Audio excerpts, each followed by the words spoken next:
Today I'm watering my windrows so my worms can keep working.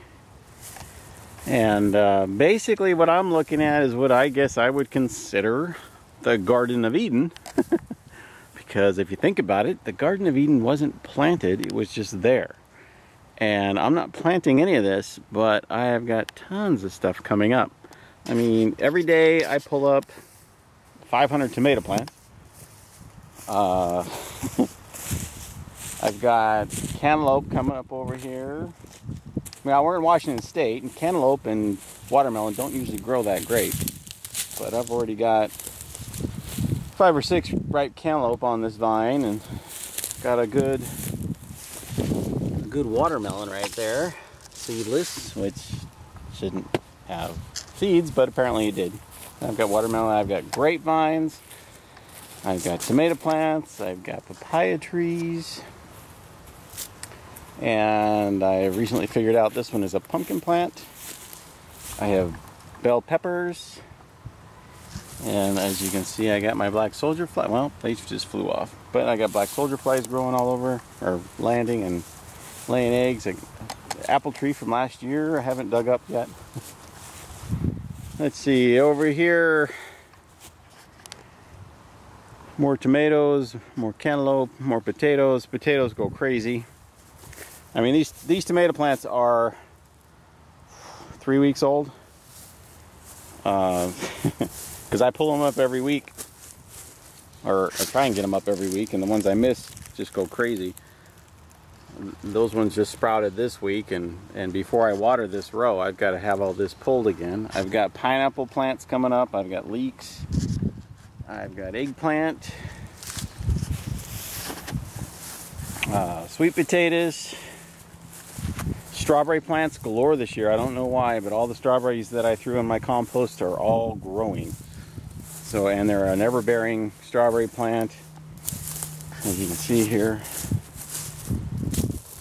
That strawberry plant's already sending out runners, and it's probably only a month old. Of course, this is a redworm compost, and they're growing in castings, almost pure castings, a few inches down, and so everything just kind of grows like crazy. Now, this is the Northwest, and we don't grow avocado trees, but this tree here is from last year, so the compost kept it warm enough to keep it alive.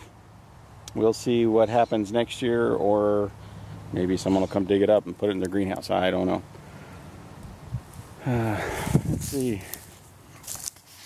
So anyway, this is my definition of the Garden of Eden. This compost pile here is the castings I've taken off the back of the compost row, and apparently there was a pumpkin seed in it, and I've got 10 good-sized pumpkins from one plant.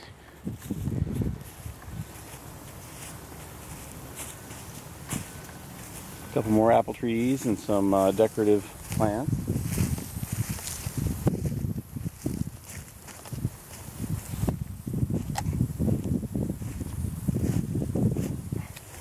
Yeah, the redworms will eat all the tomato, but they don't eat the tomato seed, and so basically every one of those will come up. Tomatillos. Let's see, we've got corn, we've got beans. I mean, without planting a garden, I've got everything you could grow up here in a garden. The pineapples won't live. I've got a couple hundred citrus trees. They're pretty healthy this year. Everything started growing early because we had an earlier heat season or warm season, and everything else just keeps popping up every week. I just keep piling the produce on it, but it continues to thrive. I do not know anything about eggplant. If someone does, let me know what the growing time is on eggplant, because they're blooming now and it's September. I don't know how much time I need or if they're gonna make it.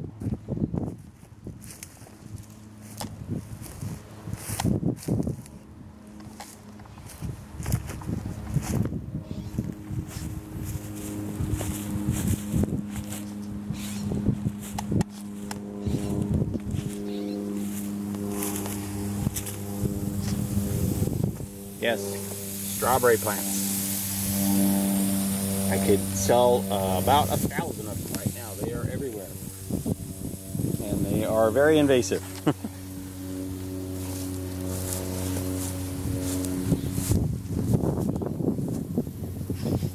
And here we have a little bell pepper, about 6 inches long.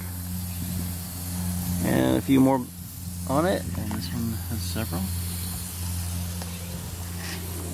The ones that are behind the water line I let grow, since most of my worms are going to be up where it's watered, nice and wet and warm right now, and full of food. I basically only feed this one side, and the other side doesn't get fed, so.